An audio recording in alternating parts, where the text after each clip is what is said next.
All right. Good morning, everyone, and welcome to another episode of the RK Leadership Podcast. My name is Rob Kamranpoor, and once again, I'm here with my guest, Roberto DeMarco.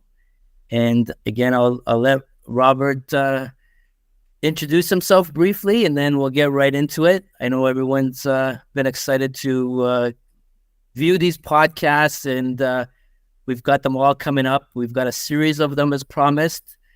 Again, the intention of these podcasts is to help build future leaders and empower them to learn and understand, not just in terms of leadership at work, but self leadership. Leading your families, leading your partner, your kids. Every aspect of life requires some sort of leadership. So without any further ado, Rob, welcome again, and thank you for joining me again this morning. And floor is all yours.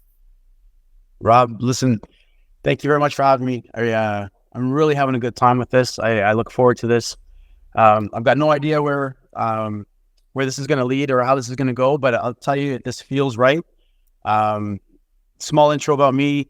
As you said, we went to Ryerson together, dear friends.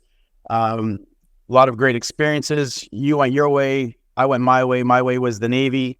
I had my family, got married, had 4 kids, went through life, went through divorce, went through some hard times, bounced back, and definitely have been on a spiritual journey, definitely in a great place right now.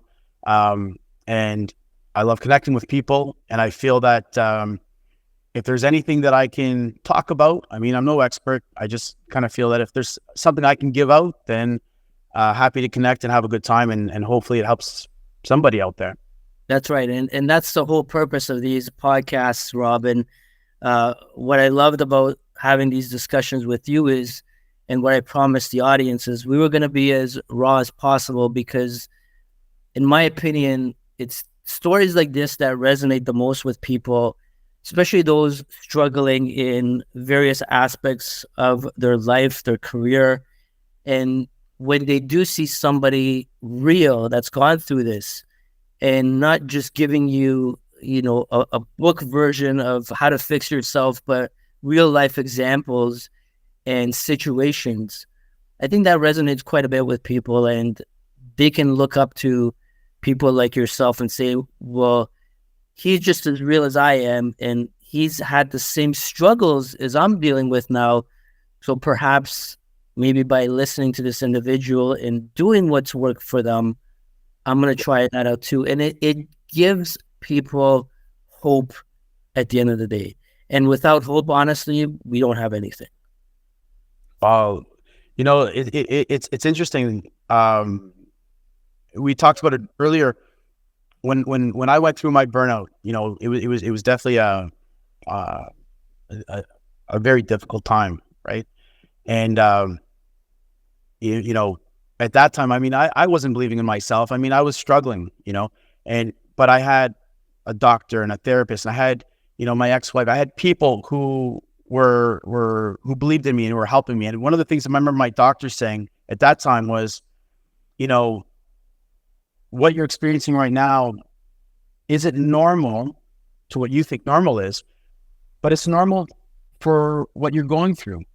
And that's not a definition of who you are, And I remember thinking to myself, oh my God, I'm the only one going through a burnout. I'm the only one going through depression.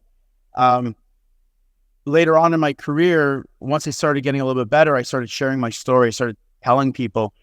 And what I found, it was interesting, was how many people started being vulnerable and started tipping their own stories my way, and started, it was that whole thing of you're not alone, and how much it resonated with people, and then how much it helpful it was when you find out that you're not the only one experiencing something.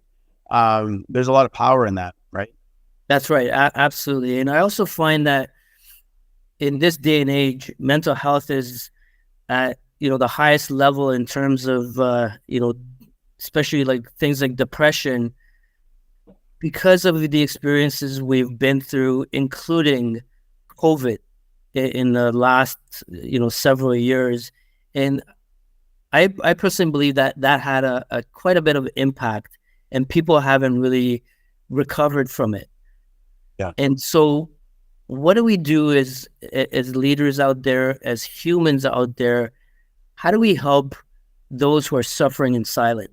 And I still believe, being in the corporate world as well, there's a stigma associated with mental health, especially when it comes to um, the male side of it, because as most people know, men have this ego about them and this masculinity that we can't go out and we can't be vulnerable, we can't be hurt.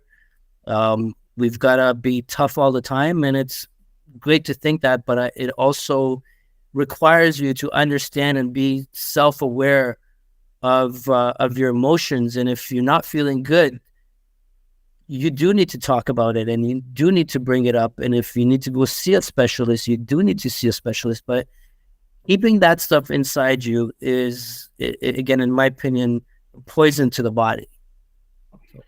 It's funny. I think so of course I was connecting with a dear friend of mine last night at the pub, and we were talking about life, right? And of course I was telling him about this podcast and how excited I was what we're doing. And there was this one moment where I turned to him and I said, it's interesting because in life there's a lot of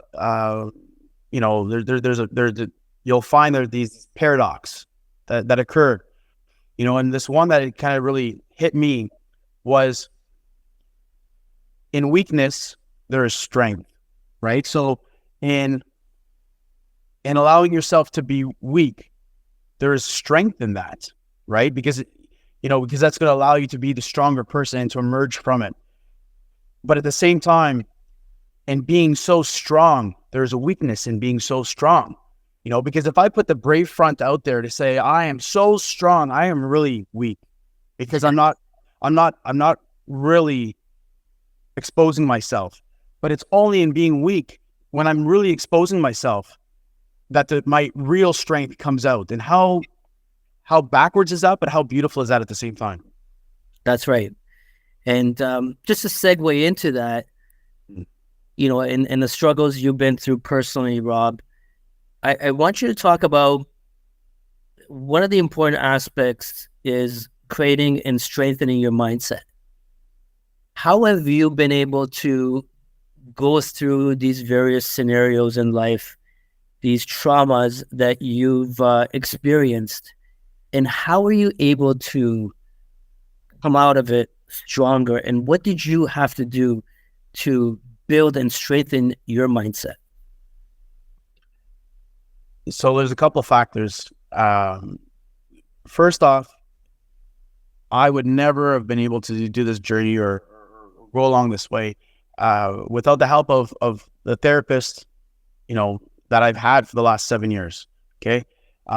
Having a sounding board, having someone to just chat with who's able to say, hey, are you really being truthful with yourself right now? Or you're just being surfacey, she would say, having that resource has been huge, right? Because that's been helpful. The other part is the fact that I'm generally interested in reading self-help books. I mean, I can't go into a bookstore without walking out of a bookstore with 2 books. That's my bad addiction. And the thing is that if it's an actual book or it's an audio book, or if I go to a friend's house, I'll always be looking to see like what books do they have on their shelves, and I'll be like, hey, what are your thoughts on that? Do you recommend it? And I'll take a picture of it and I add it on. And so the thing is that I'm constantly curious. Mm-hmm. And I feel like I'm always stumbling upon another door that I wasn't aware of. I'm like, oh, I'm going to look into this. And it doesn't mean that everything is true and everything is going to work, but I'm curious to check it out. And then for example, I'll try that hat on and I'll say, does this work for me? How does it, is this helping me any?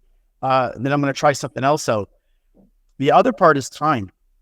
You can't read 100 books in 2 days and say I'm fixed. Right.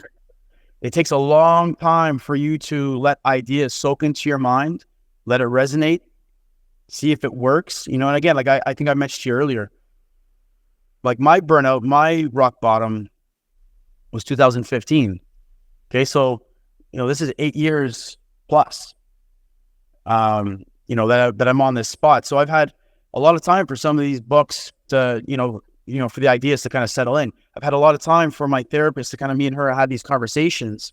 And the other part is that I legitimately wanted to get better. I didn't want to be rock bottom. I wanted to be the best version of myself. And sometimes my body wasn't ready for it. I had to, it wasn't like, I think I had mentioned it earlier. I had to be in a relationship and I had to arrive one day and say, wait a minute, this is a great person, but this is not where I want to be. From last year, the 2nd of October till now, I've lost 50 pounds. It wasn't until a certain day arrived that I said, wait a minute, this is not the way I want to live my life. I need to make some changes. And it's like a smoker who has an epiphany that comes within them, not because they're being told, but because they say, I no longer want to smoke. And I feel that those were, maybe it's the books I'm reading that allowed me to have these epiphanies where it was like, okay, at this point, I want to be alone. So when I broke up, I went through 10 months of not dating. I'd be social, I would go and see people, but I just needed alone time, a time to just jump in my truck and go to the beach, time to be in my backyard reading. I think, you and I, we talked, you sent me a text and you said you were at a restaurant eating by yourself and you were talking about, how weird that felt. And all I wanted to do was I wanted to jump on and write back to you to say, that's amazing. Cause there was times in my life where I wouldn't want to do that, but then I had to kind of break through that and find comfort in going to a restaurant, sitting at a table by yourself, sometimes bring a book, sometimes not, and be okay with it. And not, there's just this one other story I just want to tell you. I was in Toronto not that long ago with my brother, and it was a Friday night, and yes, I have got friends in Toronto, but I mean, it was a very last minute thing, and my brothers didn't want to go out, and I didn't want to go sleep in my parents' basement at 10 o'clock on a Friday night. And I was like, I want to go out. And I told them, I'm like, I don't care. I'm like, if you're not coming with me, I'm going out to the pub and I'm going to sit at the bar by myself, but this is what I'm going to do. And they looked at me as if I had a third head. And you know what I did? I went to the Firkin, the Moose and Firkin in Highway 7 up in right up. And of course I'm at this pub. I'm sitting there at this bar that I had drank at 20 years earlier. It was the same place. And I'm there alone. And I put my phone down and I ordered a beer. And I was watching football on the TV, but I was okay being by myself. There was that comfort of being okay. And what was beautiful was that in that moment, there was like, these two guys that came into the bar and you just strike up a conversation and you're having this organic situation that had just arrived and it was beautiful, And I remember telling my brother the next day, I'm like, he's like, how was it? He's like, you really went? I'm like, yeah, I went. And it was a great time, and, I just feel that sometimes you just have to follow yourself and just be okay with the fact that go into your discomfort, challenge your ideas. There's a gem in these areas that you're afraid of, and then when you do it, all of a sudden you're like, now, I mean, I'm not afraid to go out. I'll do anything. I mean, it's just like, let's do it. Yeah. And that's a great point you brought up. And, that's exactly what I did text you, because I was very uncomfortable, back in the days, because I was so surrounded by so many friends and I was so accustomed to going out with people. I never fathomed the thought of going out by myself, and I was very uncomfortable with it. But as you said, you have to be comfortable with being uncomfortable. If you ever want to, grow and become, develop that self-awareness, you have to put yourself through those uncomfortable situations. Mm-hmm. And there's a problem with society where when you sit at a bar or when you're going in a theater or restaurant, there's a stereotype that they think you're weird by doing that. but actually it could be normal to you, but not normal to the next person. So we have to look at, what does normal really mean, Mm. right? And it's, what is the real definition of normal? And I don't think that people, it's subjective, It is. right? Well, it is. I think too, normal is also something that's going to be, uh, structured or defined by society, societal norms. Yes. But the thing is that, society might think one thing of that's weird. You're sitting at the bar by yourself.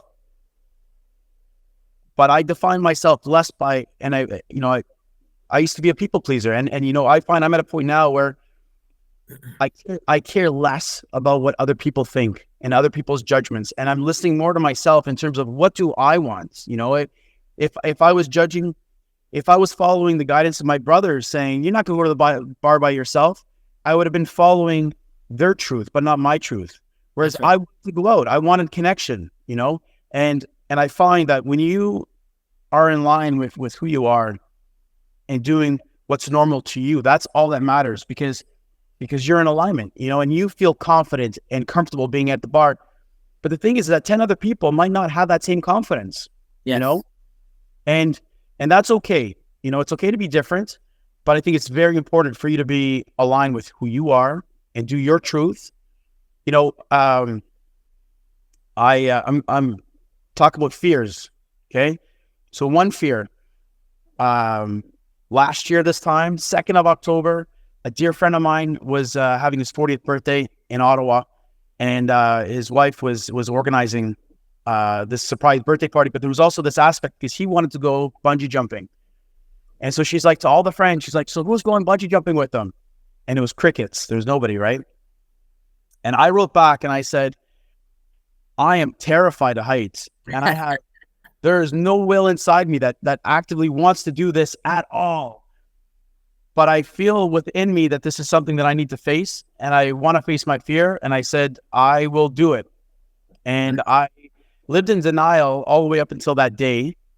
And then, of course, the day of, my heart was like beating. It was like, oh my God, this is happening. I was scared shitless.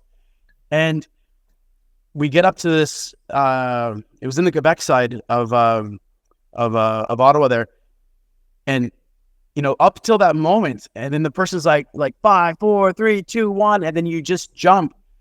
And of course, the second I jumped and I surrendered to the fact that this was happening, and then all of a sudden I realized it was just my mental, it was just something here. And when I bypassed that, I experienced the joy of that fear. I engaged like all this confidence of like, oh my God, I overcame my fear and I did it. Yes. And that was the start of my journey of saying, wait a minute, I don't want to put this fast food in my body anymore. Wait a minute, I want to go and, focus on my fitness, and I want to be healthier. And one other thing I did, and I know this is a bit of a tangent, but it all kind of comes together full circle, is that at that time I was reading a book by James Nestor called Breathe. And in that book, he made reference to Wim Hof. He was all about breathing, but also like swimming in the cold. So I listened to Wim Hof, and then that had opened, and I saw a couple of his YouTube videos, and then that sparked this other fear of like, because it's October, and I go, well, there's a lake beside my house. I go, maybe I'm going to go try this. And I started on the 8th of October, and I kept on saying to myself, I'm like, I'm going to keep doing this tomorrow, just tomorrow. No long-term plan. I'm going to keep trying to come tomorrow.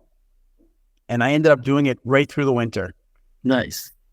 And that was another fear. It was another mental block that my mind had was, you can't go in the cold water. You're going to freeze to death. You're going to get hypothermia, this. And then what I ended up finding was it was the best thing it was one of the best joys that had happened to me. Because when I got in the water, yes, it was cold, but about 10 seconds afterwards, that initial cold would go away. Your body would normalize. Yes. All the racing thoughts in my head would go to zero. this lake is surrounded by there's a waterfall and there's all these beautiful trees. I think I've sent you some pictures of it.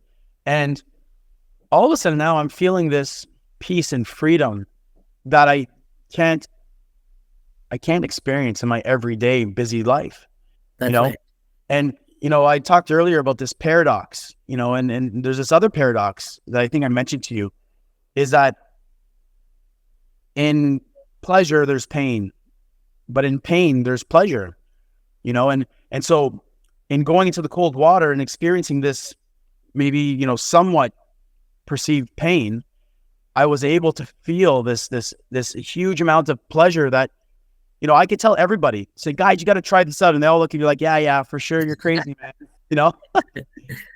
But the other part though, is that I started, every day I'd be getting out of the water and there'd be people walking by, and they're wearing winter jackets. Yes. I'm getting out of the water in my shorts.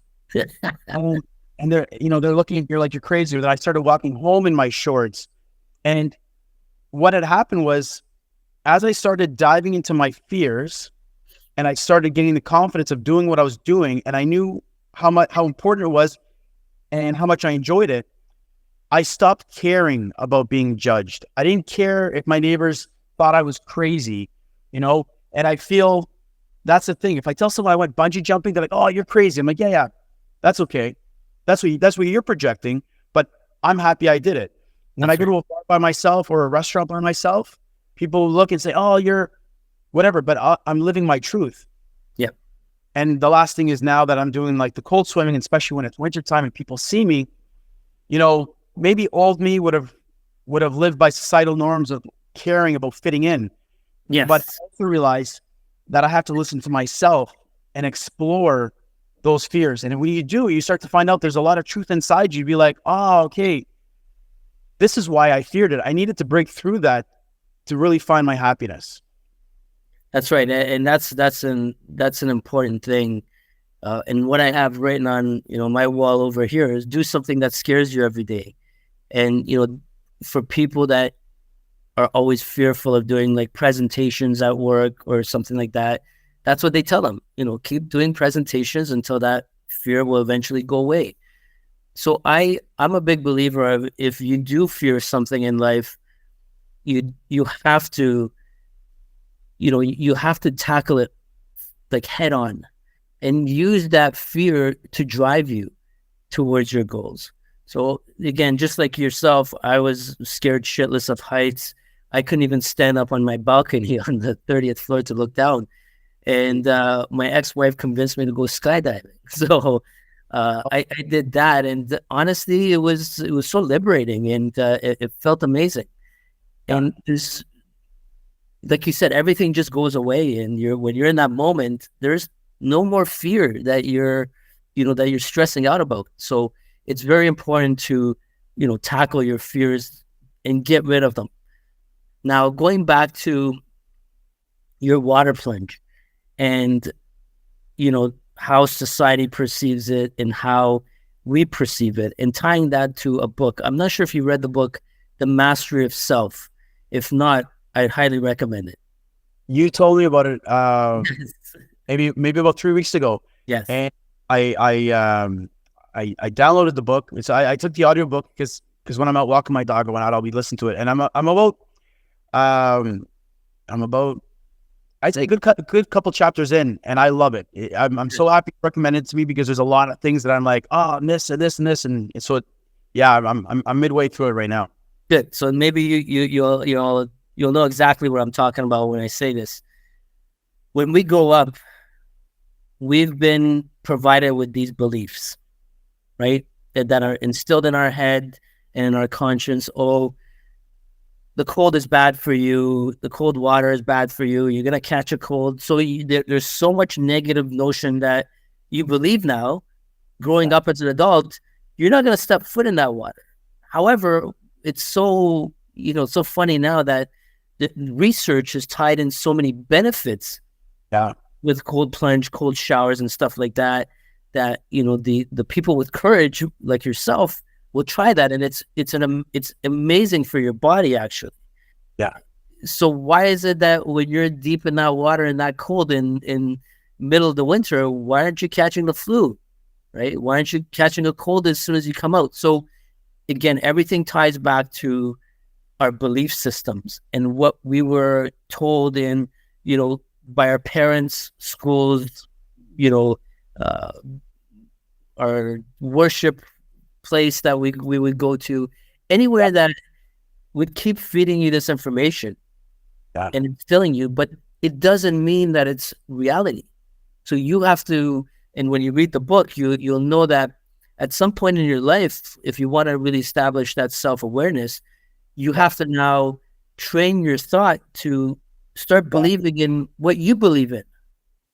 Well, that was the part of the book. I remember, I guess the word that really resonates with me over and over and over is when the author uses the term, the domestication. Yeah.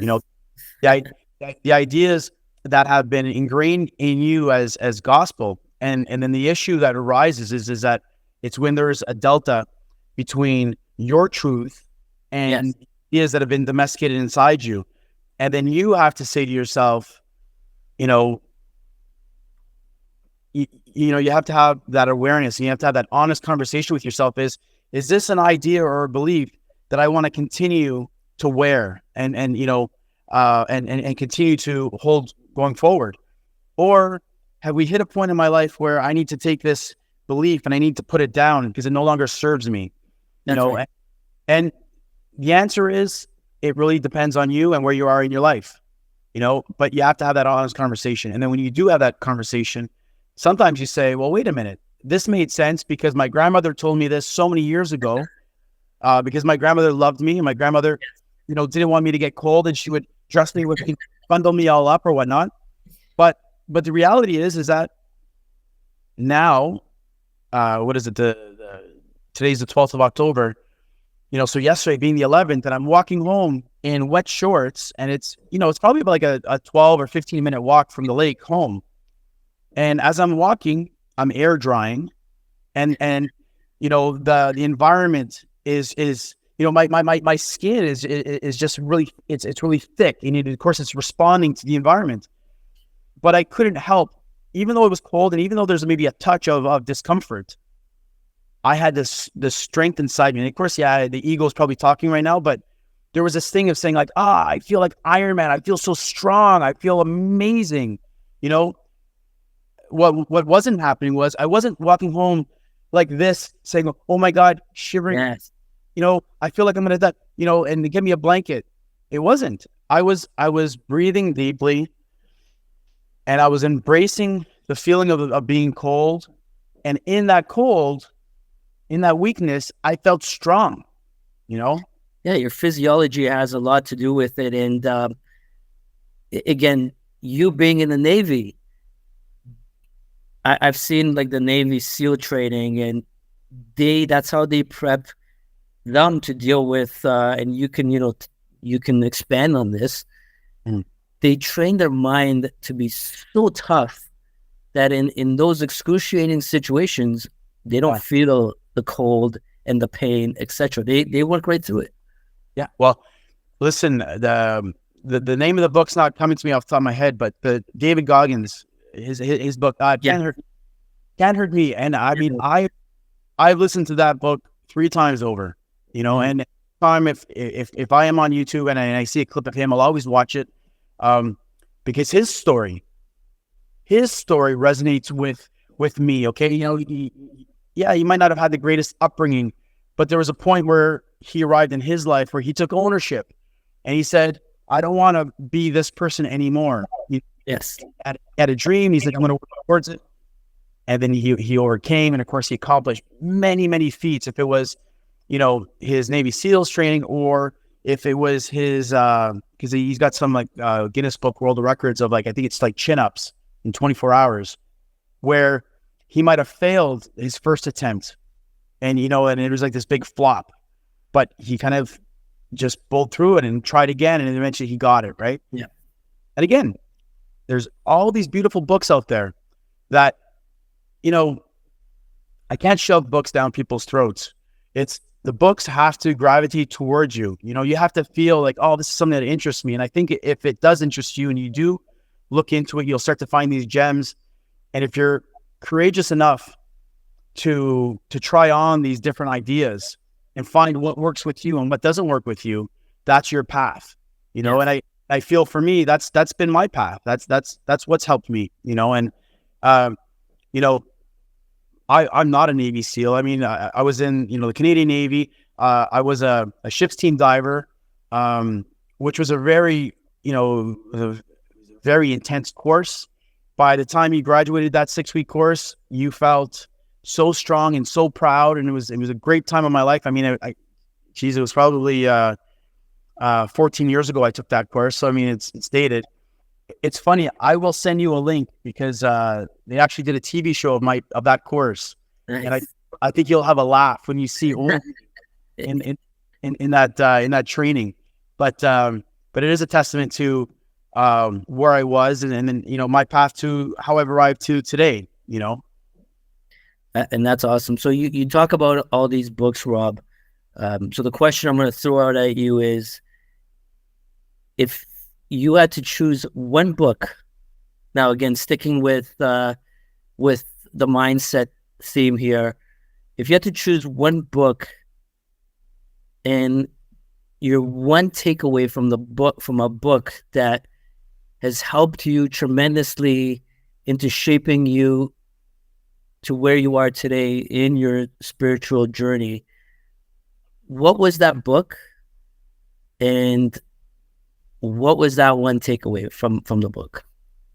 And I know I'm putting you on the spot with this, so it's hard, and I'll tell you why it's hard, because I find there's a lot of different books that I hold tight, but they're all different reasons. Like, I mean, so for example, one of my favorite books is The Alchemist, and The Alchemist is more about this being open to the universe and this thing where you have to listen to yourself, follow your path, make a lot of mistakes.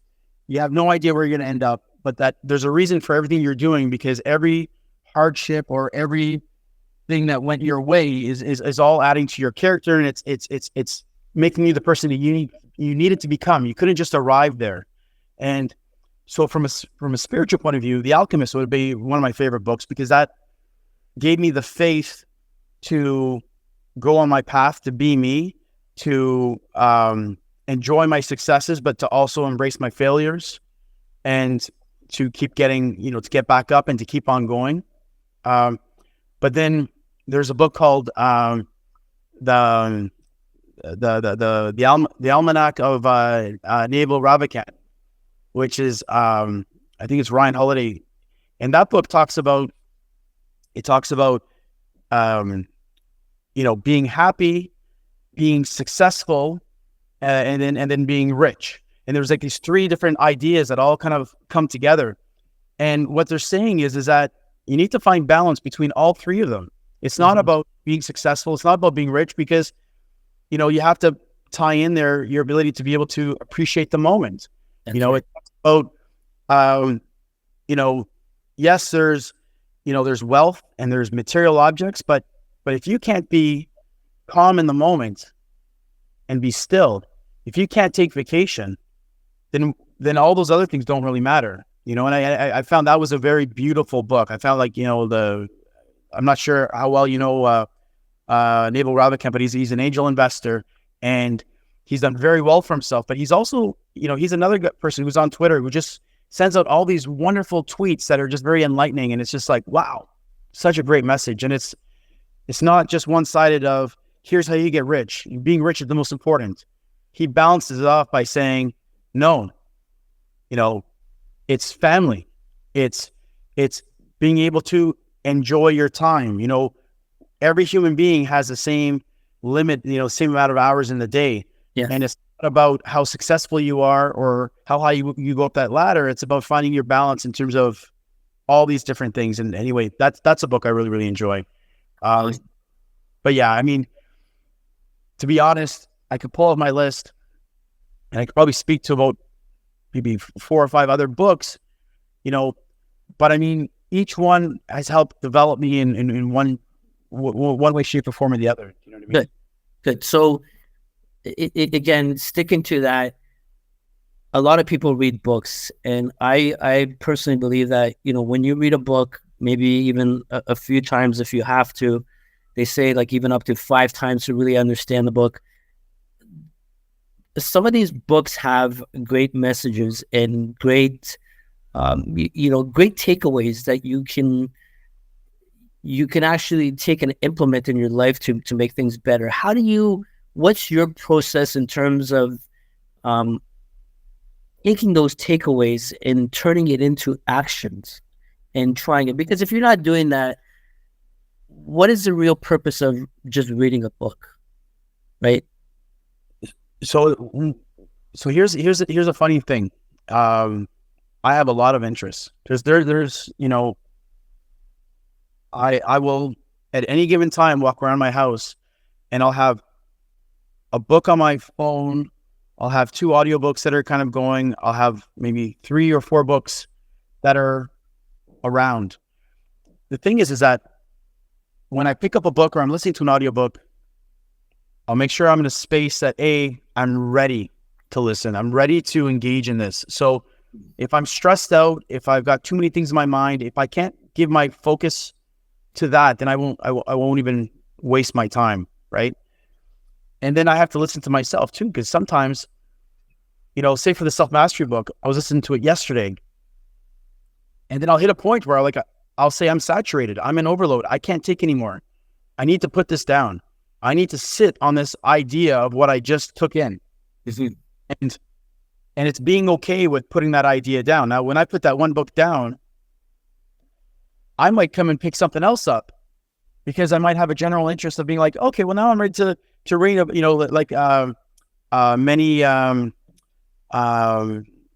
what's that other book? Many saints, many masters, or, there's this one book about reincarnation, whereas my mind might be saturated with that one book, but I still got bandwidth. I've got some space available to read something else of interest, and I'll read that as far as I can go, and then I'll put that book down. But then it's also balanced with saying, okay, well, I'm going to eat well. I'm going to, I train every single day. I'm going to get myself a good sleep. I'm going to have good social interactions. And then what I find is all those things that I'm picking up from the books, they're all little seeds that kind of go into my conscious and my subconscious. And then those messages might not arrive. They might, that seed might not take hold immediately. It might be months down the road. It might be 6 months down the road, but it's within me. But I do feel that everything I'm taking in, it takes time for my entity to kind of digest it. And that was something else I saw on your Twitters. You're right. It's not about reading 100 books. It's about going back and re-listening to certain messages over and over and over, and listen, just to jump back, because you were talking about books and I can't do justice. Listen, Simon Sinek, he's got a bunch of great books. When I was going through my burnout or my anger with the Navy, I mean, Leaders Eat Last, and what are some of the other books he's got? Start with Why, and then there was another one as well.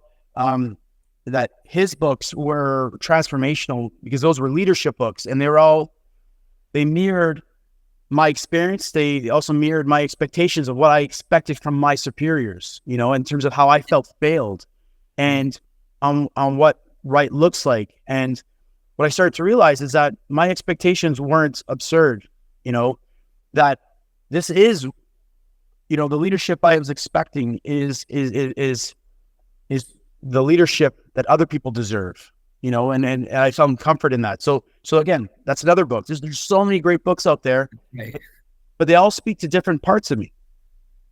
Absolutely. Yeah. And like you said, there's so many books and so many things, so many takeaways, but it's interesting what you said, that it sits in your subconscious mind, and it comes to fruition after a while, which is absolutely true, right? If something that resonates with you and you take away from a book, it will sit in your subconscious mind. So that's a great point there. One thing, I was going, I do my engagement on the various platforms, and I came across this post with respect to self-awareness, and we talked about it today. Do you fully believe that we can become like fully self-aware of ourselves? And my point is, we do have our blind spots, and that's where you do need to talk to certain people to figure out what your blind spots are. But can you fully achieve self-awareness? My take on that is, I think it really comes down to the individual in terms of who you are and what your makeup is, and your strength and your determination in terms of where you want to go, and how open you are to to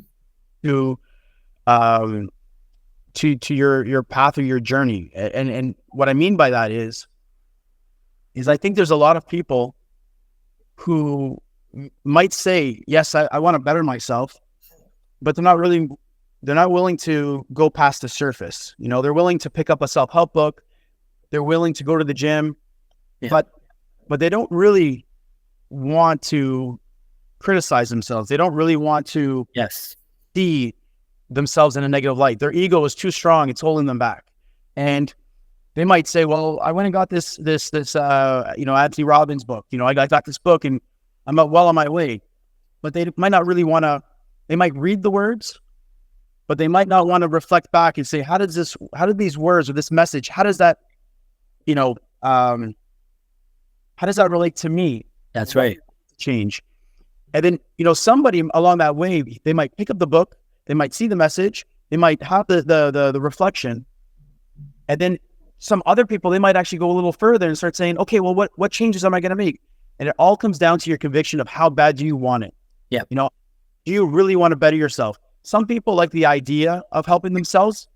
They'll only go so far and they'll be like, oh, well, I got the book, but it didn't do anything. But it's because they put the brakes on. They didn't want to keep on pushing. And I think it's like, if you want to be a good father, you can say, well, I'm trying. Or you could really reflect and say, what am I doing? What's working? What's not working? What can I do better? It's talking to other people, seeing what they're doing. It's asking other people and saying, hey, I think I'm doing this, but am I missing something? It all depends on how far do you want to take that ball and run with it, And I find a lot of people, actually, it's not to criticize. We live in a time right now where we're bombarded. We're bombarded with notifications and calls, and we're busy, and we have stressful lives, and, your day starts at 6 and, you're not getting home till late. And by the end of the day, you're exhausted. I don't think a lot of people have the time or that bandwidth to really self-reflect and to really get in, because their life is so busy, and I feel for myself, it's only when I started cutting back and I started valuing my time and I started embracing the silence and I started, really reflecting on myself.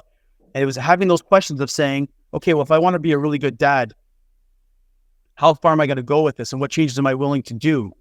And it was making the time and then doing the work.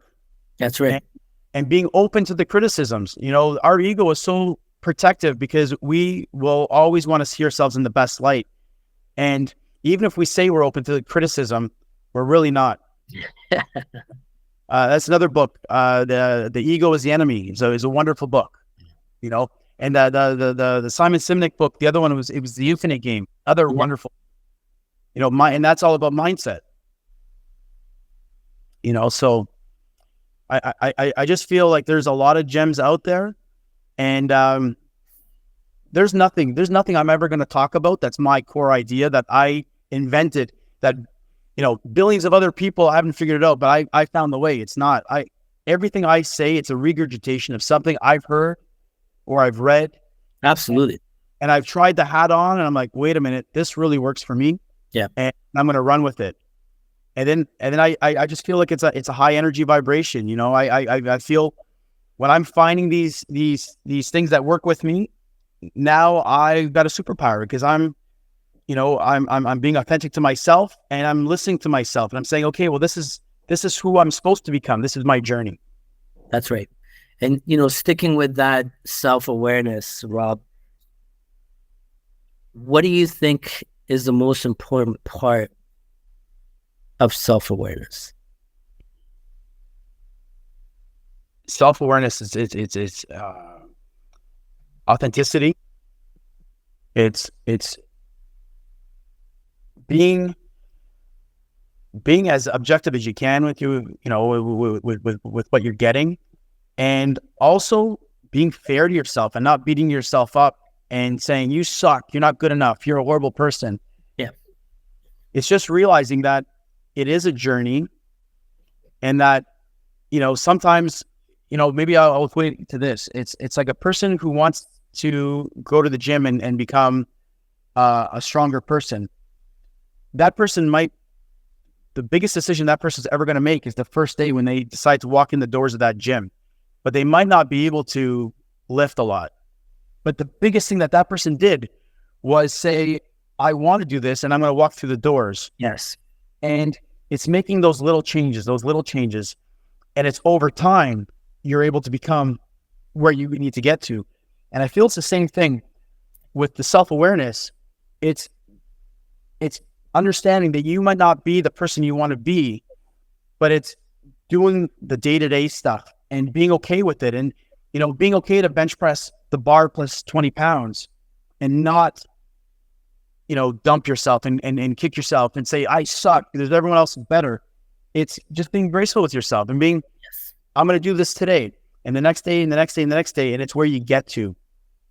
So, yeah, I think that also comes with the fear of being judged by others. That a lot of people display those insecurities in their mind, and becoming self-aware is huge, and it takes a lot of work, as you mentioned it. So, like, my take on that would be, what I would add to that is being able to control your thoughts and emotions. I think those become very powerful because, we are emotional beings. We get triggered by certain things, and being able to pause and think about stuff. And, it doesn't happen automatically before you've got a lot of practice, and you are now aware of your thought. You have to be fully aware, stop and be aware of, what you're actually thinking at the moment and what you're feeling, right? Yeah. And that takes a lot of work. And, I know myself, I've struggled with it throughout my life and my career. And, it's had a negative impact on me in a lot of ways, including relationships and my career. So that's why I think the importance of self-awareness for people and working on yourself and your mindset is so powerful. However, it's the body and mind that combine. You can't just have one without the other.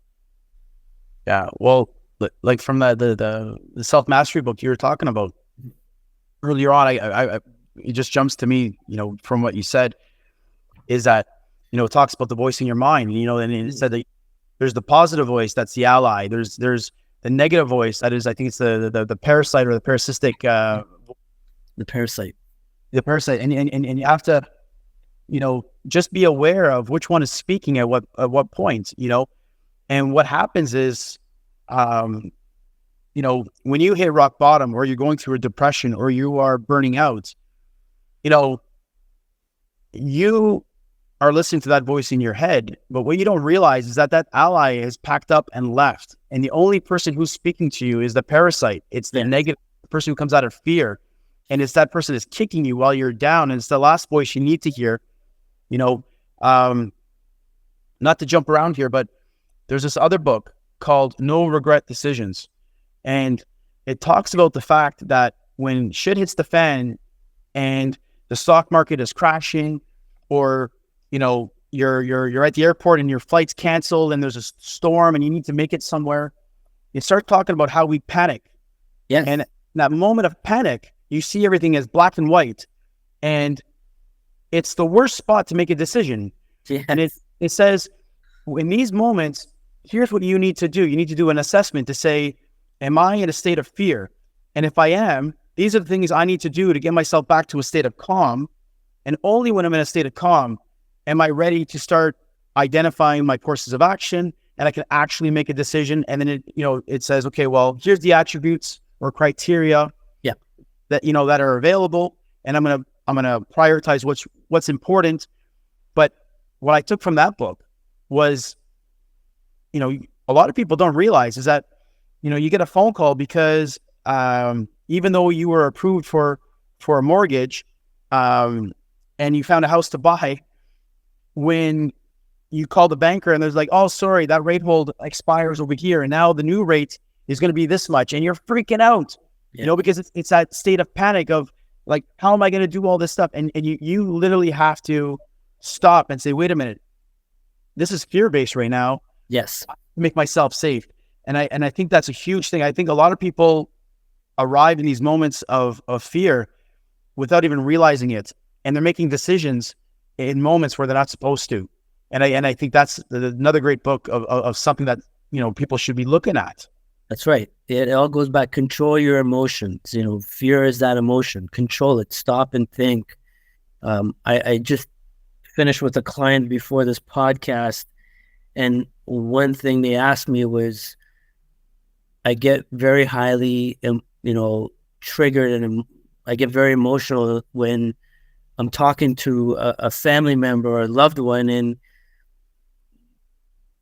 like they get under their skin and they react very emotionally in terms of, being loud and cursing or whatever it may be. And I said, and they're like, what do I do? So my suggestion was, stop, think, pause. Yeah. Is what that's going to come out of your mouth going to be harmful or helpful? Yeah. If it's going to be harmful, just walk away. Take a breather. Like, just go for a walk. And you're not being disrespectful to the person by walking away. You're actually being more disrespectful if you shout and, state all these profanities at them, because those words will hurt more than you taking a pause and going for a breather. Yeah. And excuse yourself from the situation. So again, when you put this into practice many, many, many times, where you will come in these instances where, there will be heated words. Like you said, there'll be situations where your mortgage will change, something will piss you off. Just stop and pause and just control your thought. Just be aware. That self-awareness is being aware of your thought, your emotion, what's going to come out of your mouth. So that's why it's so important to be working on yourself, and what you've done in your journey. I bet you it's day and night from where you were like 8 years ago. It is. The only thing I want to add to that, because it is night and day, but even as of today, I mean, I'm not out of the woods yet. No. There's so much, man. There's so much more I need to. There's so much work to be done, and it's not because I'm not in a good spot. It's because I just realized is that, yes, I found all these tools that have worked for me, but I also realized that there's a lot more that I don't know, and there's a lot more keep working at. I find, like with my kids, I joke about it. So I've got 4 kids that are, as of today, they are 8, 9, 11, and 13. And so it's a very fun age, and I share custody like week on, week off. And so when my kids arrive on Monday and they haven't seen me for a week, and I just got a puppy now, so they used to come and be excited to see me. Now they all rush in to see the puppy first, and then they'll come and see me. Right? You got promoted. So what am I, chopped liver here? What's going on here? But when they finally finish with the dog, and then all the 4 of them will come and see me, it's 4 kids talking to me at the same time. And even if I'm, calm, cool, collective, and in a great spot, there's still a moment of being overwhelmed. There's still that moment of saying, okay, guys, I love you all. There's only one of me and I can only do one thing at a time, Yes. And making that space. Or, say my kids are out doing something and then something happens and they're aggravated and they're coming in and they're freaking out, but you're in the middle of something, it's making your space for yourself and dealing with that moment. And then also too, like there's going to be times where you're going to have, interaction with your kids where they're losing their mind and you want to freak out. And you're right. That's where that strength comes in, where you have to stop and say,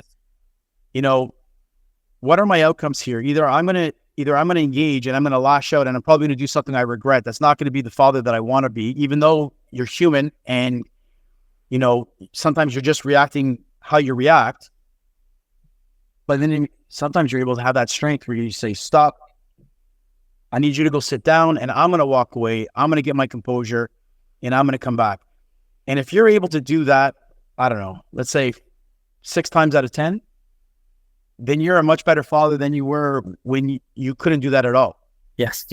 And then you hope that maybe one day I'm going to get to a point where my batting average is 9 times out of 10, and you also realize is that you're not always going to be perfect. You're not always going to be able to do all the right things. Absolutely. And I think there's a huge message in here that's very, very important. It's as a human being, as a father, as anything, it's your ability to be truthful to yourself, but also truthful to others, is that if you do mess up, if you do have a regret, it's being able to say, I'm sorry. It's being able to say, I'm sorry to myself, to say, okay, I've let myself down. I might not have acted the way that I wanted to act. It's going to your kids. And I mean, that's something that I wasn't as good at before, and it's been work in progress where now I'll go to each of my kids if I feel like I wasn't the person I wanted to be, and I'll apologize and say, I shouldn't have used that word. I shouldn't have used that tone. I can see how this might have been hurtful and I'm sorry. And I think that there's so much growth in that because you're showing your kids that you're not perfect but you're willing to acknowledge your mistake. You're willing to grow from it. I think there's a lot of value in that as well. Yeah. And that's, that you touched upon leadership. It's leading by example, and that's what you want to be doing. Yeah. You're teaching your kids that same thing. Yeah. So that's a great message. I wanted to thank you. There's still a lot of stuff I want to talk about. I've got a million points in my book. Yeah. However, we've come to the end of the podcast. Yeah. Again, thank you, Rob, for all your great insight and your powerful stories. I personally greatly appreciate this, and I'm very positive that the audience will also appreciate a lot of your stories, as it will resonate with certain people. I hopefully will see you next week. And again, for those who want to get in touch with Rob, or if you have any questions or comments, please leave them below, and we'll make sure that we'll get back to you and answer those questions. So thank you again, Rob, and thanks everyone for joining us today. Have a wonderful day, everyone. Thanks for having me. Having a good time. Awesome. Cheers. Bye, everyone.